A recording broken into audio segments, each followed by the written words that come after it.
I was perusing through Facebook the other day, as I am off to do, and I came across a post by eLife242. Love the guys over there. Love those guys. Those guys are great. Love eLife.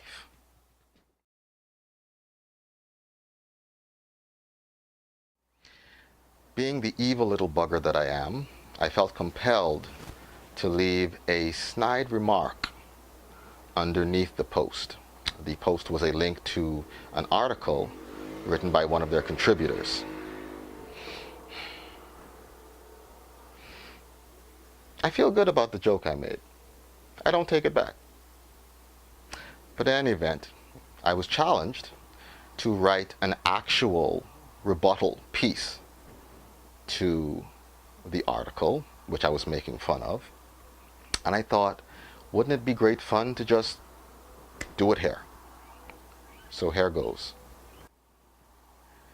The article is found in the Unladylike Edition 2 section of eLife242, and it's called No Bra November, a shameless social experiment, written by a lovely young lady, Kavante Cash.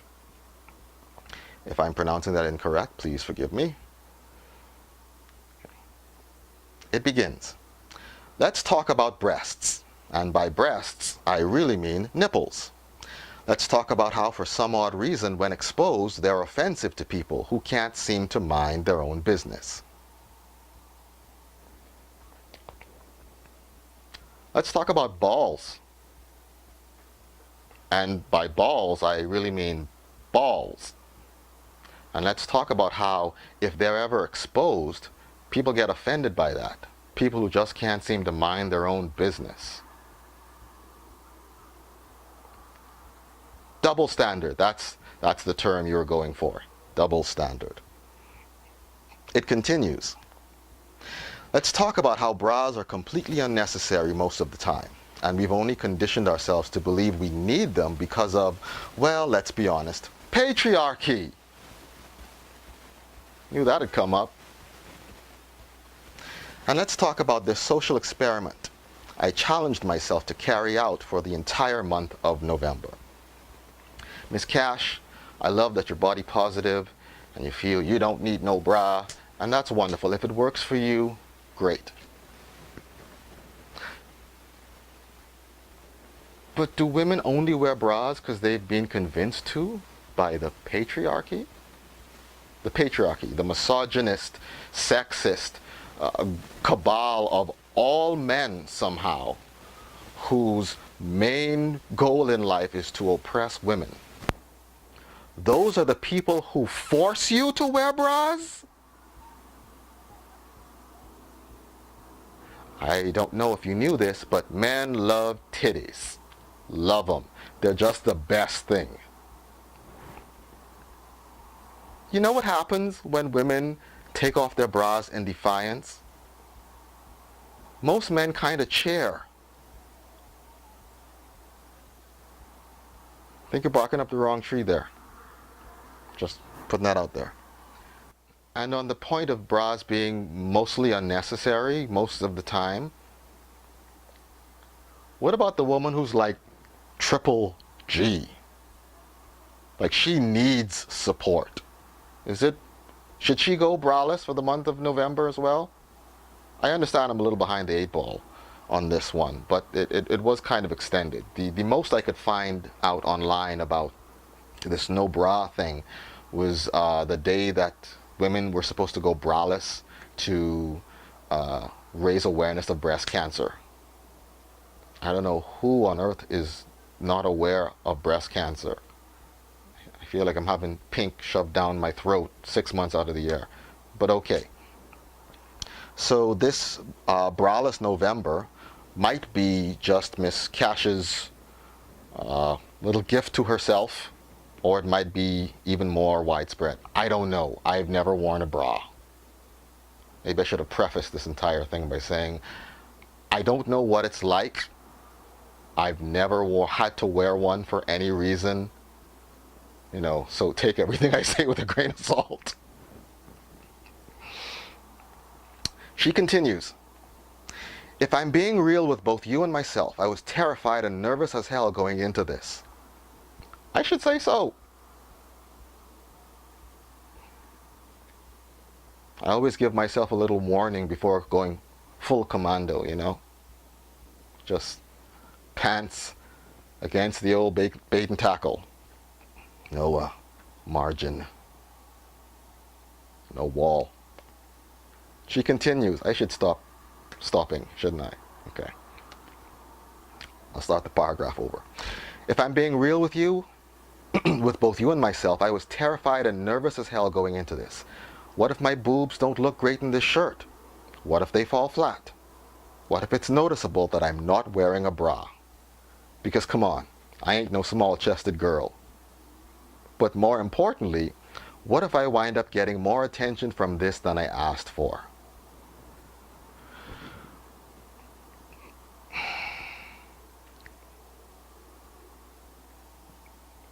How much were you expecting? You are not a small-chested girl. You don't know how your breasts are going to fall or look. And you're going out without a bra. Did you think that we would all go and just keep walking? And maybe that's the right thing to do. Okay. But isn't that kind of chauvinistic to say? Like that type of chivalrous act seems like it would be kind of counterintuitive to the feminist movement, because we're all equal, right?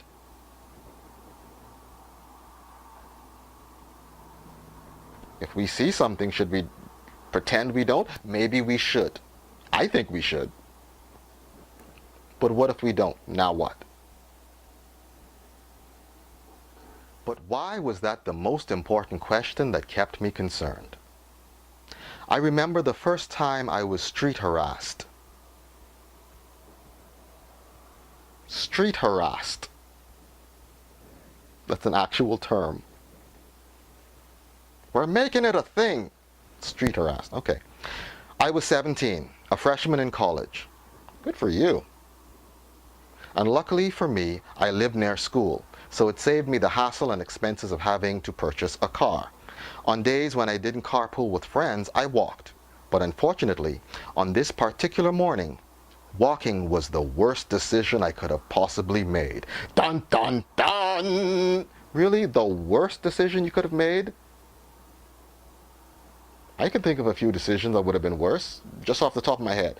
You poured bleach into your cereal bowl that morning instead of milk. That could have been a much worse decision. You decided to walk the complete opposite direction from school and get hit by a bus. There are much worse decisions you could have made. But I digress. Walking was the worst decision I could have possibly made. The interaction went a little like this. A car pulls up on the side of me. Him at the passenger side of his best friend's ride. Oh, I see what you did there. Need a ride, baby? And of course he said it like that, because that's how men talk all the time to all the women. Need a ride, baby? Me, no thank you, I'm good. Hasten step. Him, are you sure? You know, maybe this is exactly what happened. Because there has to be guys, I don't know any guys like this, but I'm sure guys like this exist. So sure, I'm sure that this could have happened, this interaction. What's interesting for me is this. If this is the story that she goes to, then that must mean that this was an outside of the ordinary occurrence. Because that's the one you picked. You lived for 17 years and nothing like this had happened before. Shh. Or like that, specifically. Doesn't that scream that these guys you're talking about represent the absolute minority of society? That most men see you, whether they notice how beautiful you are or not, they just don't speak to you. Most men do that. For every one man that approaches you, I'm sure there are 1,000 who notice you and keep on moving for whatever reason. Just keep in mind. Need a ride, baby? Me, no thank you, I'm good. Hasten step. Him, are you sure? Me, yep, I'm good. Him, tugs on my dress and pulls me in closer to the car.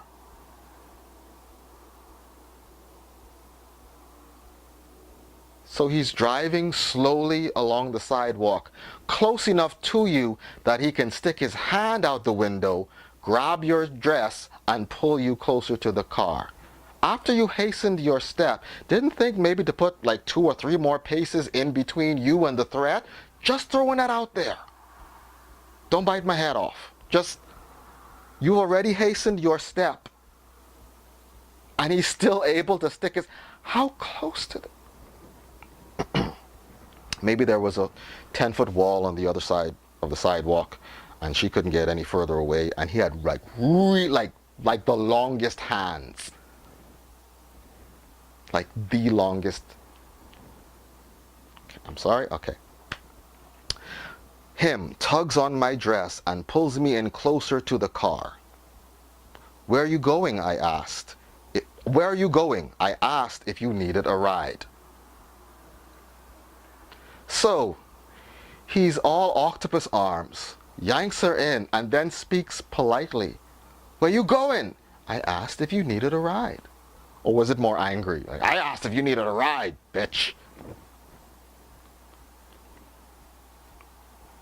Me wrestles to release his hold and runs out of the corner.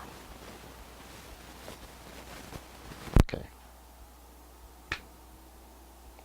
We'll take that for what it is. The article continues.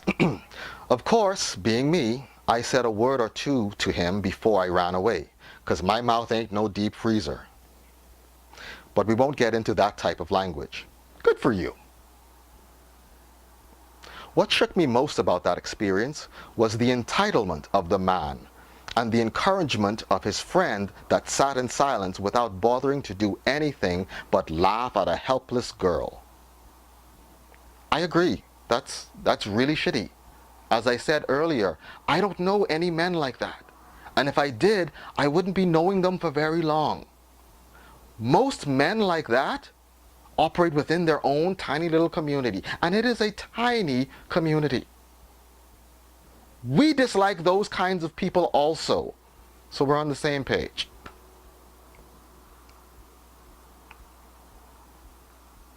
After then, I vowed to never wear skirts or dresses while walking to school ever again.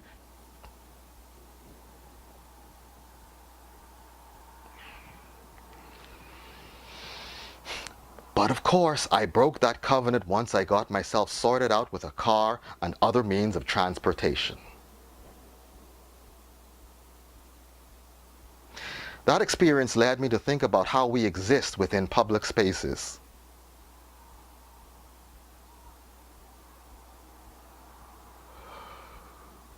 How we move and groove and interact with each other. What is considered appropriate to wear in such spaces and what is not.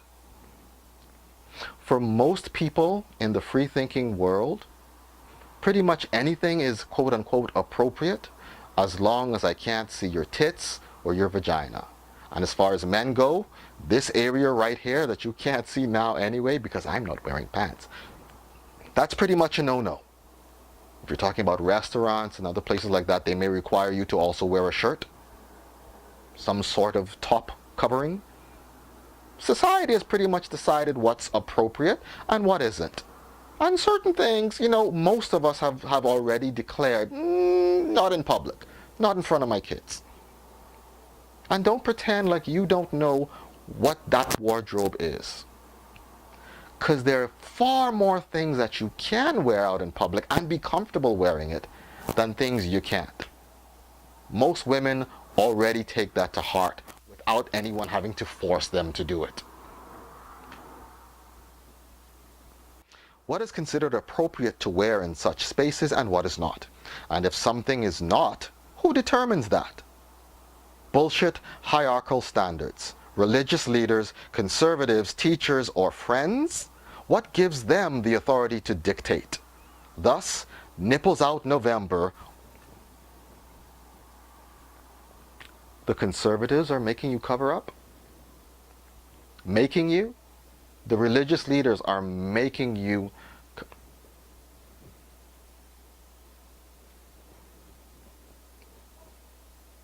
No one is making you cover up. I'm sure when you were raised, it was suggested when you're going outside, put on some pants. And I'm sure that those values stuck with you, even to today. Because there are certain things that I'm sure you will not go out in public wearing. You will self-censor. You are making more of this than you need to. I challenged myself to go braless for a single day during the first weekend of the month. And I've got to admit it was frightening. But as I watched the attitudes of those of whom I surrounded myself with, even those I didn't know, my own perspective started to shift. Nobody seemed to give a damn.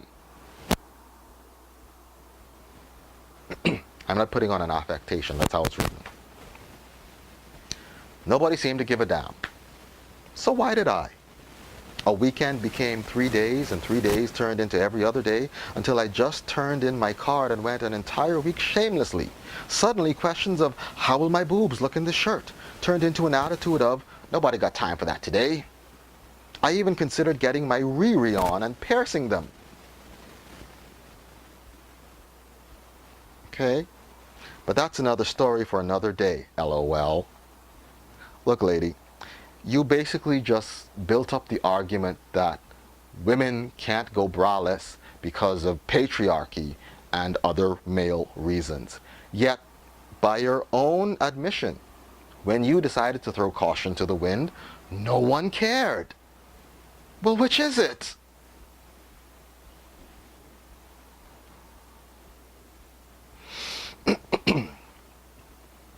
Nevertheless, this simple yet powerful act of rebellion was a way for me to... Who are you rebelling against if no one gives a damn?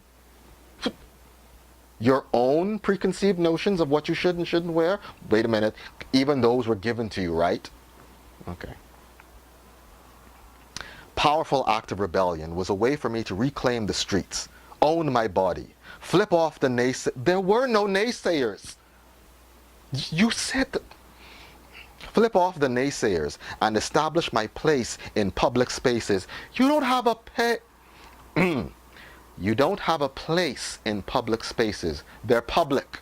As soon as you leave, someone else can take it. Do you mean establishing your presence in public spaces? All you have to do that is show up and be you. Feminist gobbledygook doesn't mean anything.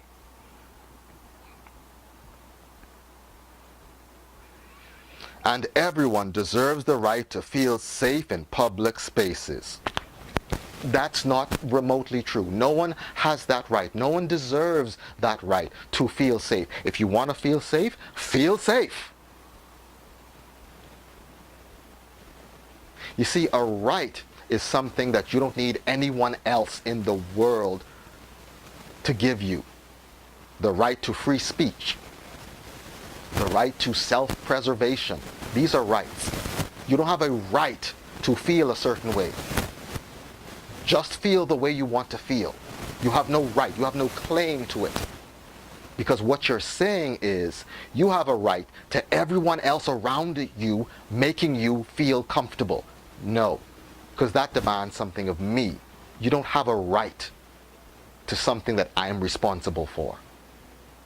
So fix your feelings. Because they're your feelings, and no one else is responsible for them, only you. And everyone deserves the right to feel safe in public spaces. Organizations like Hollaback Bahamas and Equality Bahamas push this initiative.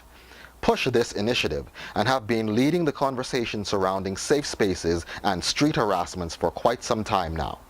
As part of the hashtag 16 Days of Activism campaign that started last Saturday and continues until December 10th, World Human Rights Day, against gender-based violence, and a lot of hashtags here, and the hashtag My Name Isn't Netflix campaign, inspired by Spike Lee's She's Gotta Have It. That is a long-ass sentence. I encourage you all to chime into the conversation. Do a good deed like giving to an NGO and or call out the bullshit when you see it. Oh, you don't have to tell me twice. You don't have to go braless to speak up and speak out, at least not if you don't want to. But you can be shameless in whatever approach you choose to combat sexism. Hashtag nipples out, figuratively speaking. Until next time, take care, loves. Well, that was it. Obviously, I agree with very little of what you said. I think that your own admissions counteracted the very arguments you were making. And I don't believe that feelings are anyone else's responsibility but your own. There are already laws against sexual harassment. What that man did to you when you were next to the car is against the law. It's already illegal. You could have called the police before scurrying away. Maybe take down the license plate number. What he did was illegal. And lastly, but not leastly, as the old adage goes, don't beat everybody with the same stick.